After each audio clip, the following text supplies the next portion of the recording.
aming bungso sa pusong Batila. Basta yun, sa ito, mga demonyo, yung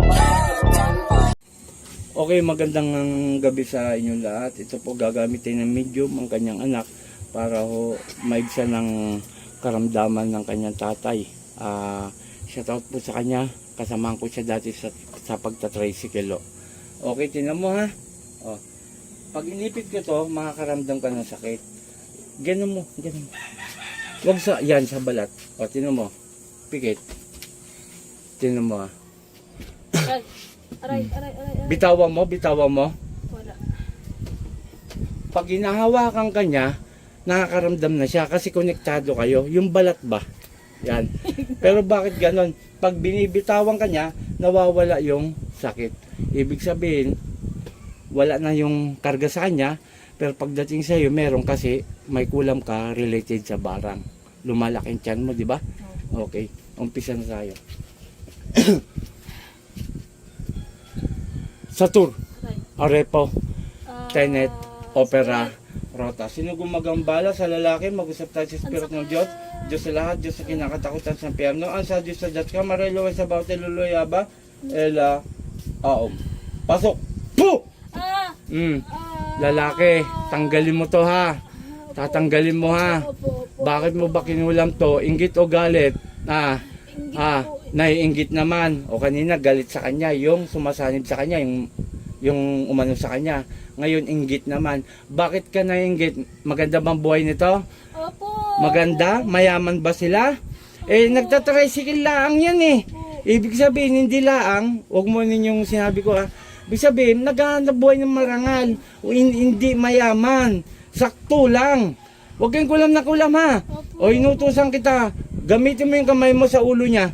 Sige, tanggalin mo yan. Sa ulo niya, hindi sa'yo. Yan, pag ganyan. Tanggalin mo lahat. Kasi hanggang tiyan. Ito po, napapasok natin. Lalaki po ito.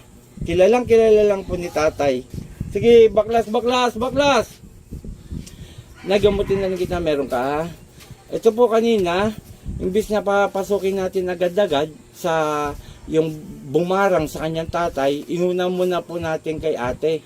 Kasi po si ate po ay nakitaan ko kaagad na nasa likod niya yung gumambala sa kanya.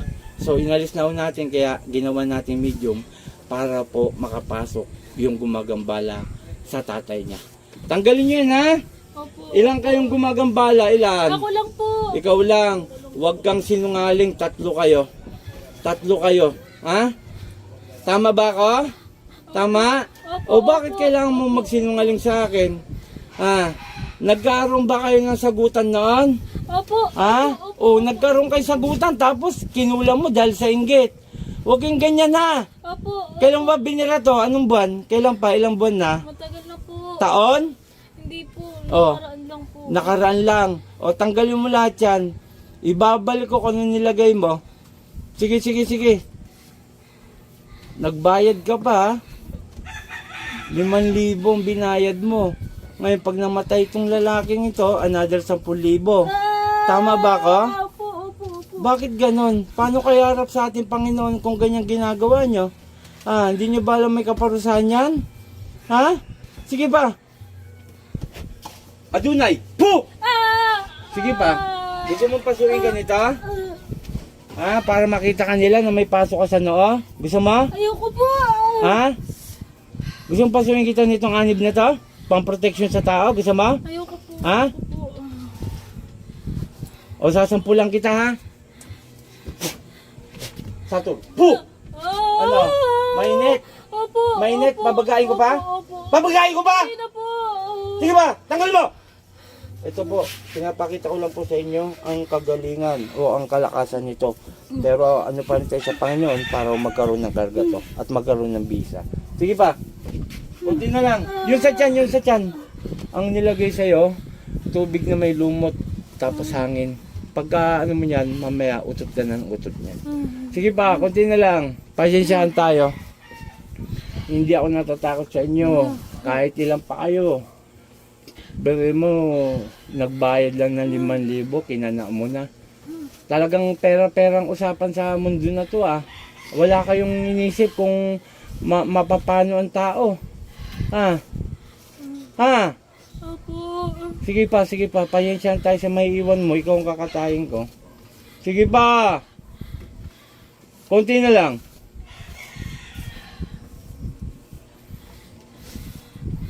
Tapusin na natin itong mga kapanalig para makaluwag na po ang nararamdaman ni tatay. O, pasensyahan tayo. Babalik ko yung nilagay mo dyan, ha? Opo. Ikaw ang papatayin ko. Nakasaad sa Biblia, patay ng mangkukulam, mambabarang at palipadangin. Ano? Yan ang nakasaad. Pasensyahan tayo, no? Opo, Ha? opo. Panginoon kong Isus, sa aking madakila, mingaw na basbas sa iyo na ibalik ko, nilagay kay tatay at siya ang mahirapan hanggang mamatay. Isus sa malili, Isus sa maluam, irog-irog, lahat ay madudurog.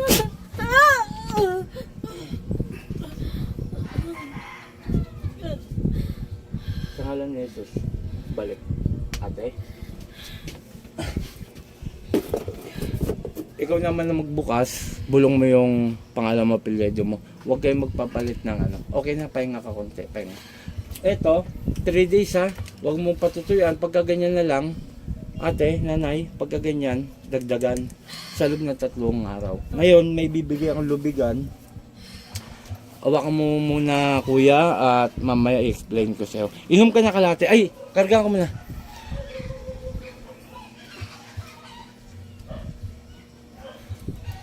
Okay, vlog muna ako.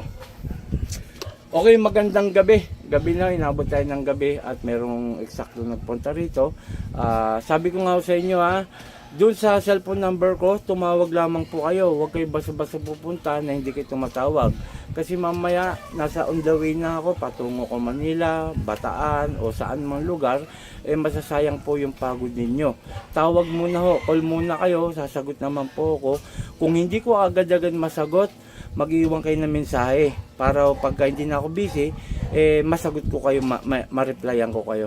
Huwag kayo basta-basta pupunta. Kaya lang, isakto na magpaalis ako, sayang din to. Kumbaga, makatulong man lang tayo. Okay, shoutout kay Apo, kay Apo Marvin, mga team Apo yan, kay Narabis, kay Court Fernandez Aguilar. At sa mga may dulo sa akin, pakipalo po, please lang para makilala ako. At doon sa renta ng sasakyan, huwag kayo magpapadala ng pera sa GCash po, no? Uso ang scammer. Ginagaya pong aking profile picture, then hihingi ng pera. Yung renta ng sasakyan, diyan ko po kukunin sa inyong lugar pagkatapos ng gamutan. Pero ang paggagamot ko po, humingi lang akong donasyon. Hindi yung presyuhan. Kung magkano bigay nyo, bukal sa puso nyo, tatanggapin ko po. At itong mga to, sa iba po may presyo to. Mga kapanalig, yan ang totoo. Sa totoo lang, yung iba, nagkambas ako sa kaste, hindi ko nasasabihin yung kanyang pangalan. 1-2 po ito. Sa akin po libre ito, hindi ko po pinapabayad. Tsaka maging medal doon. Okay, yun lamang. Ako si Apo Chalin, Apo Eric. Magandang gabi. Puh! In Jesus' name, in Jesus' name, in Jesus' name. Amen.